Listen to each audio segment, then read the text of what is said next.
Hello నమస్తే అండి, welcome to my channel Dhanekula Padma Tulasi. ఈరోజు సండే లంచ్ ఏంటంటే special chicken gravy curry, chapati, rice అనమాట. ఆ చికెన్ గ్రేవీ కర్రీ ఎలా చేయాలో చూద్దాం. ముందుగా చికెన్ని కడిగి పెట్టుకోవాలి. దానికి ఉల్లిపాయలు ఒక 3 ఉల్లిపాయలు సన్నగా తరిగి పెట్టుకోవాలి. అల్లం పేస్టు, పచ్చిమిరపకాయలు కూడా సన్నగా తరిగి పెట్టుకోవాలి.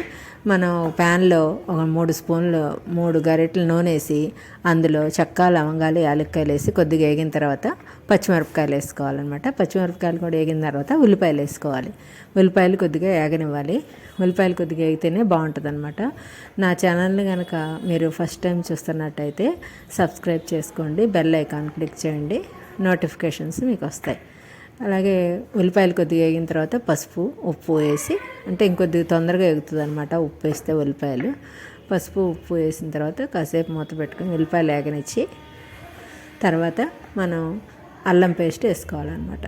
అల్లం పేస్ట్ వేసుకుని అల్లం పచ్చివాసన పోయేదాకా వేపుకోవాలి.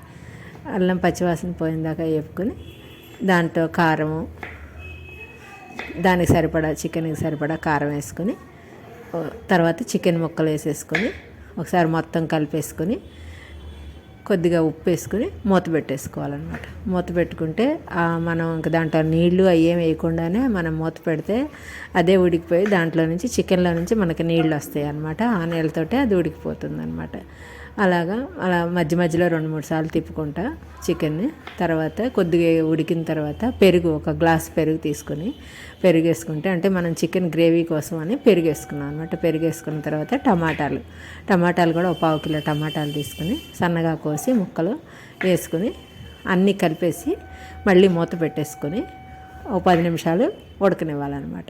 ఉడికితే దాంట్లో నుంచి నీళ్ళు వచ్చి గ్రేవీలాగా వస్తుంది అనమాట. చికెన్ అప్పుడు బాగా ఉడుకుతూ ఉంటుంది. చూడండి ఎలా ఉడుకుతుందో. అది చికెన్ ఉడికిన తర్వాత అలా చూసి మనం దాంట్లో ధనియాల పొడి వేసుకోవాలి. తర్వాత కొత్తిమీర వేసుకుని ఉప్పు చూసుకుని, ఉప్పు చాలకపోతే కొద్దిగా ఉప్పు వేసుకుంటే కొత్తిమీర వేసుకుని, మేతి కంప్లీట్ ఆప్షనల్, ఇష్టం ఉన్న వాళ్ళు వేసుకోవచ్చు, లేదంటే స్కిప్ చేసేసుకోవచ్చు.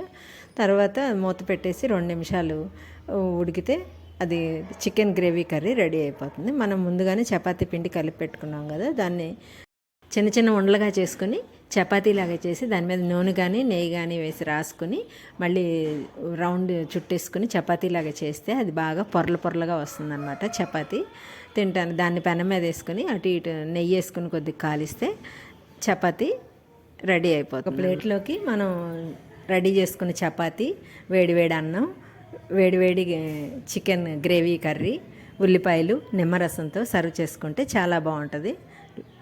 Thanks for watching my video. కూడా ఈ చికెన్ గ్రేవీ కర్రీ ట్రై చేసి టేస్ట్ చేసి ఎలా ఉందో షేర్ చేయండి, లైక్ చేయండి, కామెంట్ చేయండి.